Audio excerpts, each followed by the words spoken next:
نفس بچو نفس ہی ہے، ویسے گننے والوں نے کئیوں نے 3 بنائے، اسے کئیوں نے کھینچ کے 6 بنا دیے، وہ تو اور مسئلہ ہے۔ نفس کی بڑے مکر و فریب ہے، یہ کاؤنٹ نہیں انسان کر سکتا۔ بعض دفعہ یہ اچھے کام پر بھی لگاتا ہے، اچھے کام پر لگا کے بھی ڈاج دے دیتا ہے۔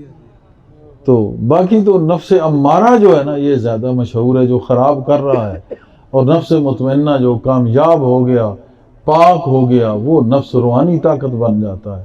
وہ جتنے کام روحانی ہیں ان کو وہی نفس مطمئنہ نفسانی بھی کہہ سکتے ہیں، لیکن وہ نفسیات جسے کہیں یا مابعد النفسیات کہہ سکتے ہیں غالباً، تو وہ وہی روحانیت بھی ہے۔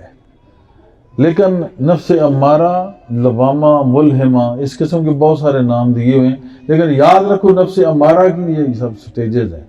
پھر وہ کہتے ہیں جس میں یہ نظر آئے تو یہ اب اس مقام پہ ہو، اب اس مقام پہ۔ ہم نے وہ بھی دیکھے ہیں بڑے بڑے مقام طے کرتے ہوئے، جب ان کو خواب میں صاف پانی بھی نظر آیا تو مڑ کے مہینے 10 دن کے بعد دیکھا پھر گندے پانی میں ہی نہا رہے ہیں۔ تو اس وجہ سے یہ بھی کوئی بات نہیں ہے۔ یہ جو فقیری ہے یا یہ جو لائن ہے نا روحانیت، یہ کتابوں میں ہوتی تو یہ جتنے پڑھے لکھے ہیں یہ سارے ولی اللہ بن جاتے ہیں، اور کسی پریکٹس میں ہوتی، کسی عمل میں ہوتی، جتنے عاملین ہیں وہ سارے ولی اللہ بن جاتے ہیں۔ ایسا نہیں ہے، یہ اس کا کوئی خاص ایسے دستور نہیں ہے، ایک ہی دستور ہے کہ مرشد کی مطابقت، بس۔ وہ آپ کا نفس امارہ ہے، اس کی بہت ساری سٹیجز ہیں، جہاں بھی بھول بھلائیاں کا شکار کراتا ہے۔ بعض دفعہ پھر زیادہ عبادت کر رہے ہو تو کم پہ لے، آہستہ آہستہ کم کراتا جائے گا۔ بعض دفعہ جو ہے عبادت میں لگا کے خراب کرتا ہے، بعض دفعہ ہٹا کے خراب۔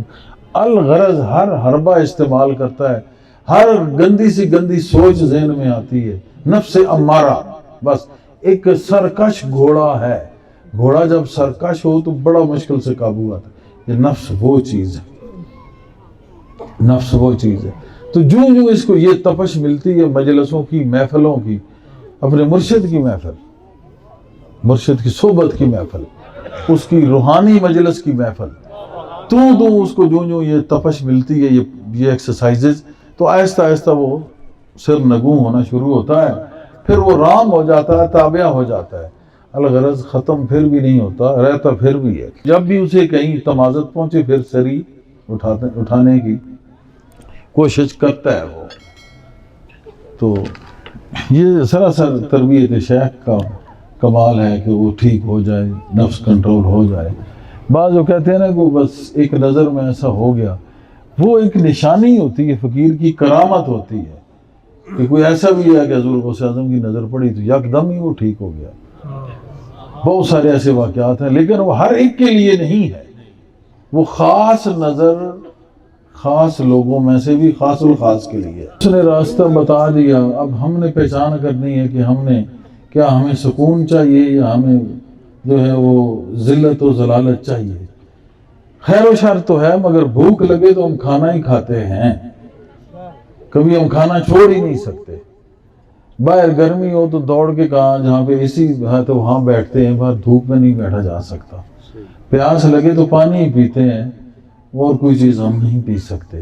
جب ہر چیز ہم اپنے اختیار میں رکھ کے اپنی مرضی سے چل رہے ہیں تو محبت بھی اسی طرح سیکھو نا، جو اعلیٰ محبت ہے، جو سب کچھ ہے، اس کی طرف ہم جائیں۔ ہمیں اس نے اختیار دیا۔ مولا علی علیہ السلام و کرم اللہ وجہہ آپ سرکار فرماتے ہیں کہ اتنا اختیار ہے، آپ نے ایک ٹانگ مبارک اٹھائی، اگر دوسری اٹھاؤں گا تو گر جاؤں گا، کہا اتنا تو اختیار ہے، دوسری اٹھاؤں گا تو گر جاؤں گا۔ تو جو اختیار ہے کچھ نہ کچھ ہل جل تو ہونی چاہیے۔ آج کوشش کی تم آ گئے، نہ کوشش کرتے تو نہ آتے۔ تو یہ اس میں اتنا تو ہم کر سکتے ہیں۔ باقی جب اس مقام پہ آدمی جاتا ہے نا جس پہ حضور غوث اعظم پہنچے ہیں، تو انہوں نے کہا میں کبھی اپنے ایسے نہیں کھاؤں گا جب تک تو نہیں کھلائے گا، کبھی اٹھوں گا نہیں جب تو نہیں اٹھائے گا، کبھی لیٹوں گا نہیں۔ تو وہ تو ایک مقام آخر ہے، اتنا فنا فی اللہ کے مقام پہ تو جو پہنچے تو پھر اس کو روا ہے کہ وہ کچھ نہ کرے، جو وہ کرے گا وہی ہوتا رہے گا، اور اتنا کوئی نہیں صبر کر سکتا نہ بیٹھ سکتا۔ یہ غوث اعظم کا ہی کام ہے، یا ان کے جو اس قسم کے عاشق تھے یا ہیں، انہوں نے کبھی یہ نہیں سوچا، جو کچھ اس نے کرایا پھر وہی کیا۔ اب اس مقام کو مکمل ہو تو وہ تو اور ہے، وہ تو خیر و شر اس کے پیچھے ہوتی ہے کہ اب کیا تو کس کو تو اڈاپٹ کرے گا، اور شر بھی خیر ہے اس کی۔ وہاں کوئی شر ہے ہی نہیں.